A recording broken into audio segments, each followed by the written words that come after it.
बिस्मिल्लाहिर्रहमानिर्रहीम। इय्याका नअबुदु व इय्याका नस्तईन। रब्बिश्रह ली सदरी व यस्सिर ली अमरी वहलुल उक़दतम मिन लिसानी यफ़क़हू क़ौली।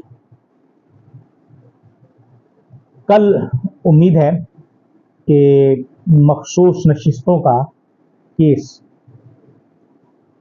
उसका फैसला हो जाएगा, क्योंकि कल उसको महफूज किया गया था फैसले को, और आज उन्होंने कहा था अदालत में भी हम सुनवा दें। लेकिन बहरहाल अगर आज हम देखें, पहले तो हम यही बात करते रहे कि ये जो मखसूस नशिस्तों का केस है ये किसके फायदे में है और किसके नुकसान में। अगर ये नशिस्तें पाकिस्तान मुस्लिम लीग नून, पीपल्स पार्टी और दीगर जमातों को ना मिली तो फिर हालात बहुत बेहतर होंगे। लेकिन अगर ये फैसला उन्हें मिल गया, नशिस्तें इन तमाम जमातों को और पीटीआई को ना मिली या सुन्नी इत्तेहाद कौंसिल को ना मिली, फिर उस पर क्या क्या नुकसानात हो सकते और उसमें नुकसान किसका होगा। अगर हम देखें तो ये एक बहुत अहम बात है कि ये सिर्फ पाकिस्तान में आईन में तरमीम की बात नहीं है। ये एक ऐसा केस है जिसमें जब आईन में तरमीम हुई तो पाकिस्तान का निज़ाम में अदलिया बिल्कुल तलपट हो जाएगा। मसलन कि अगर उन्होंने चीफ जस्टिस को की मुद्दत बढ़ाकर 3 साल या 5 साल कर दी तो उनके बाद जितने जजेस हैं वो तमाम फारिग हो जाएंगे 5 साल में या 3 साल, बहुत सारे लोग। लेकिन अगर ये पाकिस्तान तहरीक इंसाफ को मिला, पाकिस्तान तहरीक इंसाफ को मिली, तो उसमें जो सबसे अहम फायदा जो है, यकीनन लोग तो समझ रहे हैं कि पाकिस्तान तहरीक इंसाफ को होगा, लेकिन हमारा जो निज़ाम इंसाफ है वो बेहतरी की तरफ चला जाएगा। हमारा निज़ाम इंसाफ तबाह होने से बच जाएगा। मसलन कि अगर ये तरमीम करते हैं मौजूदा हुकूमत, जिस तरह वो अपनी मर्जी की तरमीम कर रहे हैं तरमीम और अपनी मर्जी के फायदे ले रहे हैं, तो उसमें ये दूसरे जजेस को अगर 3 साल बढ़ाते हैं तो दूसरों को 3 साल की एक्सटेंशन नहीं मिलेगी, बाकी लोग निकल लेंगे और ये लोग रह जाएंगे।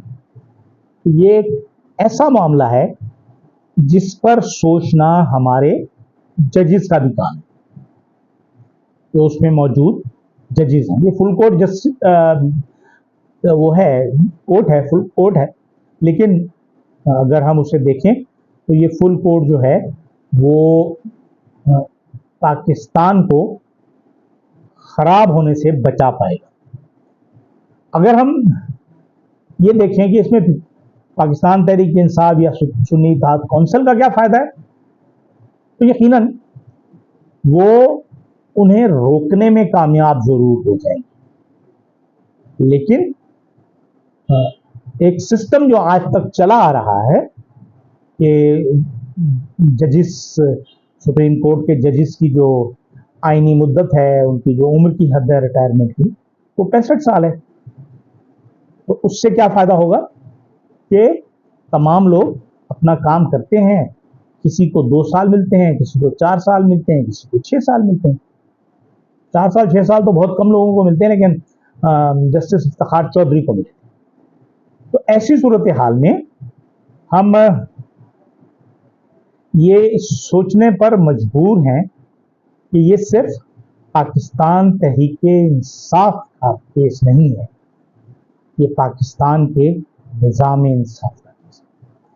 दूसरी तरफ अगर हम देखें, आज परवेज खटक और इमरान खान का आमना सामना हुआ।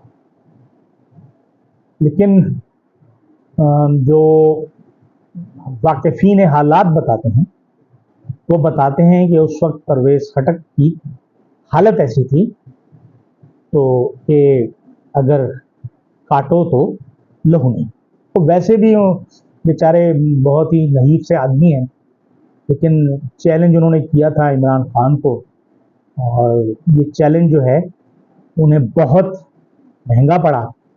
अब इसके बाद खटक साहब आज गए थे, गवाही दे दी, गवाही दे के वो पेश भी हो गए, लेकिन कुछ हो नहीं सका। लेकिन उस पर क्रॉस क्या हो सकता है? कुछ भी नहीं हो सकता। लेकिन एक बात तय है कि ये हमारे निज़ाम इंसाफ के साथ बहुत बड़ा खिलवाड़ होगा। ये हमारे यहाँ एक बहुत बड़ा मसला है जिसे हमारी ये नून और पी और पीपल्स पार्टी और बाकी लोग जो हैं वो कहाँ जाएंगे, उसे देखेंगे हम कि क्या हालात बनते हैं। लेकिन बहरहाल हमारी दुआ है कि ये तमाम पॉइंट्स, अभी तो ये चंद पॉइंट्स बताए हैं, वैसे तो बहुत सारे पॉइंट्स हैं, ये तमाम पॉइंट्स जो है ना उन जजेस के जहन में भी होंगे, जस्टिस अतहर मिनल्ला हो, जस्टिस मंसूर अली शाह हो। तो अब जिन लोगों से हमारी हुकूमत खौफ खा रही है वो अब इस फैसला करने की पोजीशन में मौजूद है। अब एक चीज और कि बुनियादी तौर पर देखा जाए ये था तो फुल कोर्ट, लेकिन एक जज कम थी, जस्टिस मुसर्रत हिलाली, 3 जजेस और आ गए, 4 जजेस कम हो गए। तो मैं इसे लार्जर बेंच ही कह सकता हूं, लेकिन बहरहाल फिलहाल इसे हम यही कहेंगे कि ये फुल कोर्ट है और इसके खिलाफ अपील हो सकती है। चीफ जस्टिस साहब इसके खिलाफ अपील होने नहीं देंगे। कोशिश तो बहुत थी, मुकाबला तो दिले ना तवाने खूब किया। इजाज़त दीजिए, अल्लाह हाफ़िज़।